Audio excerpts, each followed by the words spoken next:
हंगामा, नारेबाजी और फिर सदन से वॉकआउट। सदन का सत्र शुरू हो और विपक्ष का हंगामा न हो, ऐसा अब कम ही देखने को मिलता है। दरअसल संसद के बजट सत्र का दूसरा फेज शुरू हो गया है, लेकिन इस बार तो बजट सत्र के दूसरे चरण की शुरुआत ही ऐसे तूफान से हुई कि पहले दिन की कार्यवाही ही सियासी शोर में दबकर रह गई। दूसरे फेज के पहले दिन लोकसभा और राज्यसभा में अमेरिकी, इजरायल और ईरान जंग पर जमकर हंगामा हुआ। विपक्ष जंग के बाद पश्चिम एशिया में बने हालात पर चर्चा की मांग कर रहा था।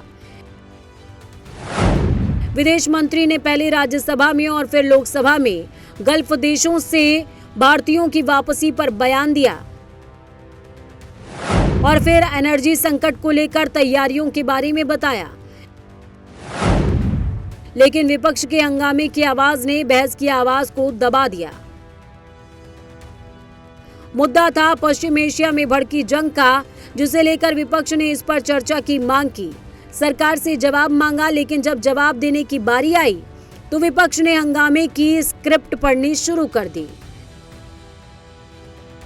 विदेश मंत्री एस जयशंकर ने सदन में भारत की तैयारी और कार्यवाही दोनों पर अपनी बात साझा की, लेकिन इस पर तो विपक्ष ने भारत की तैयारी को सुनने की बजाय हंगामे का रास्ता चुन लिया।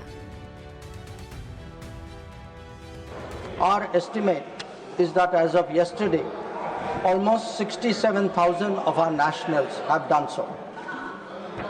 Sir, I also saw today I was informed of a handout information put out by the Ministry of Civil Aviation, and this tells us of the efforts government is making. Yesterday there were 15 inbound flights operated by Indian carriers which arrived in India. On the 7th. On the 8th there were 49 flights and on the 9th there are 50 flights. So I want to assure the House that every effort is being made, that those who are stuck in the region, those who are transit passengers who are there, those who need to come back urgently from this region, we are making every effort for them to do so. इतना ही नहीं, विदेश मंत्री ने संभावित ऊर्जा संकट को लेकर के भी सरकार की रणनीति को सामने रखा, ताकि अगर जंग की वजह से तेल आपूर्ति प्रभावित होती है तो भारत की अर्थव्यवस्था और आम जनता पर इसका असर कम से कम पड़े। लेकिन विपक्ष इस जवाब को भी अपनी सियासी स्क्रिप्ट से दबाने की कोशिश कर रहा था। In view of the implications of this conflict for our energy security, I also seek to address that particular concern.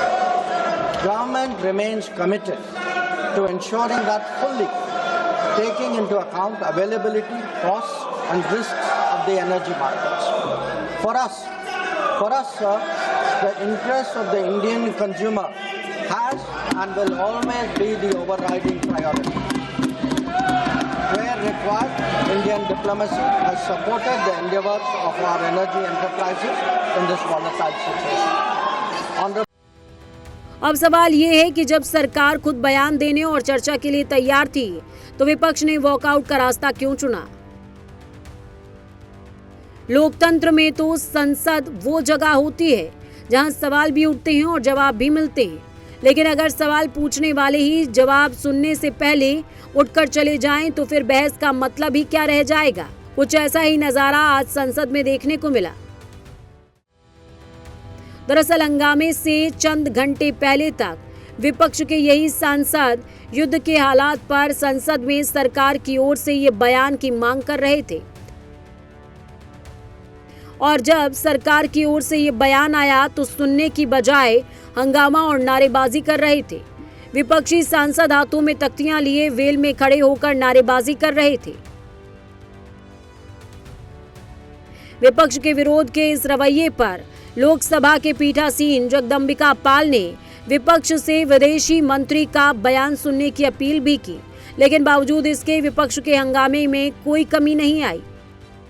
आग्रह है कि जो सवाल आप उठा रहे हैं उसी सवाल का जवाब सरकार की तरफ से विदेश मंत्री जी दे रहे हैं।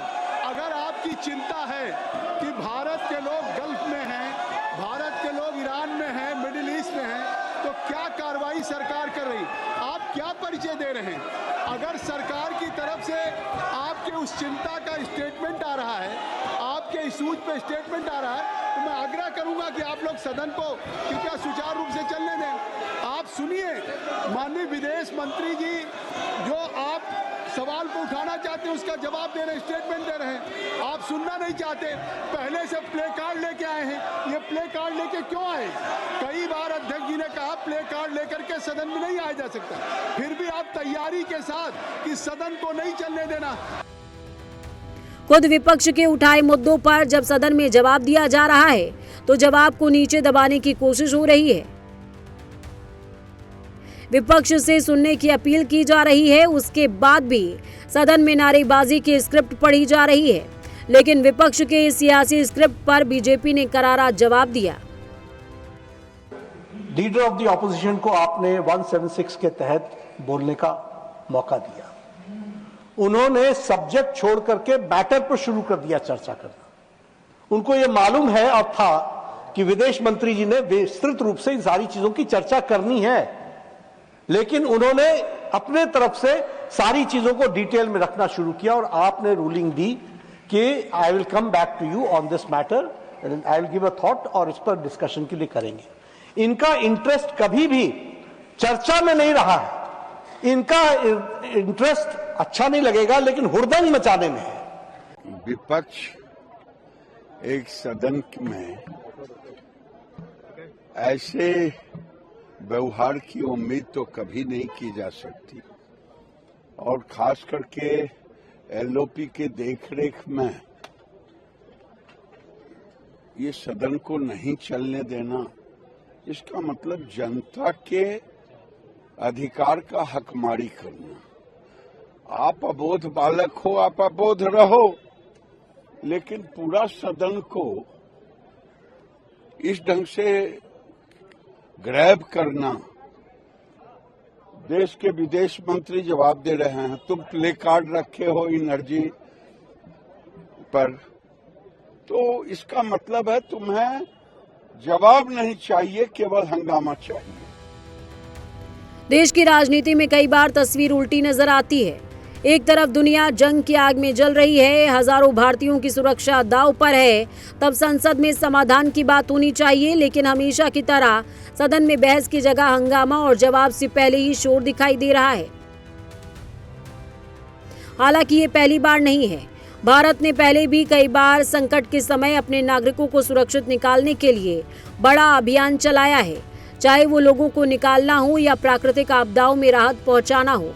भारत ने हर बार अपने नागरिकों को प्राथमिकता दी है और इस बार भी भारत अपनी तैयारी में है। खाड़ी देशों में 1 करोड़ भारतीय रहते हैं और काम करते हैं। ईरान में भी हजारों भारतीय पढ़ाई या नौकरी के लिए हैं। रविवार तक लगभग 67,000 भारतीय नागरिक इंटरनेशनल बॉर्डर पार कर चुके हैं। संबंधित मंत्रालय जवाब देने के लिए कोऑर्डिनेट कर रहे हैं। भारतीय लोगों को वापस लाने के लिए तैयारी पूरी है। बजट सत्र का ये दूसरा सेशन 9 मार्च से 2 अप्रैल तक चलेगा। दरअसल पश्चिम एशिया में बढ़ते तनाव ने पूरी दुनिया की चिंता बढ़ा दी है। इजरायल, अमेरिका और ईरान के बीच टकराव लगातार बढ़ रहा है, जिसका असर मिडिल ईस्ट के साथ साथ दुनिया के कई और देशों तक पड़ रहा है। ऐसे में उम्मीद थी कि संसद में इस मुद्दे पर गंभीर चर्चा होगी, सरकार अपनी रणनीति बताएगी और विपक्ष अपने सुझाव देगा, लेकिन पहले दिन का नजारा कुछ और ही कहानी बयां कर रहा है। Bureau report, prime news.